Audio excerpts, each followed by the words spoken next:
নমস্কার। কবিগুরু রবীন্দ্রনাথ ঠাকুরের লেখা কবিতা লুকোচুরি। আমি যদি দুষ্টুমি করে চাপার গাছে চাপা হয়ে ফুটে, ভোরের বেলা মাগো ডালের পরে কচি পাতায় করে লুটোপুটি, তবে তুমি আমার কাছে হারো। তখন কি মা চিনতে আমায় পারো?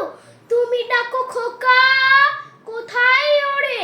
আমি শুধু হাসি চুপটি করে। যখন তুমি থাকবে যে কাজ নিয়ে, সবই আমি দেখব নয়ন মিলে। স্নানটি করে চাপার তলা দিয়ে আসবে তুমি পিঠেতে চুল ফেলে। এখান দিয়ে পুজোর ঘরে যাবে, দূরের থেকে ফুলের গন্ধ পাবে।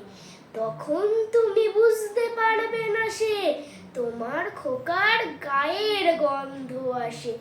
দুপুর বেলা মহাভারত হাতে বসবে তুমি সবার খাওয়া হলে। গাছের ছায়া ঘরের জানালাতে পড়বে এসে তোমার পিঠে কোলে। আমি আমার ছোট্ট ছায়াখানি দোলাবো তোর বইয়ের পরে আনি।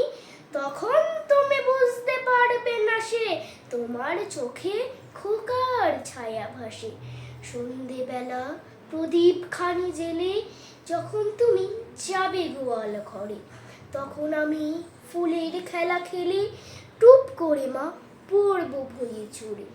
আবার আমি তোমার খোকা হব, গল্প বলো তোমায় গিয়ে কব।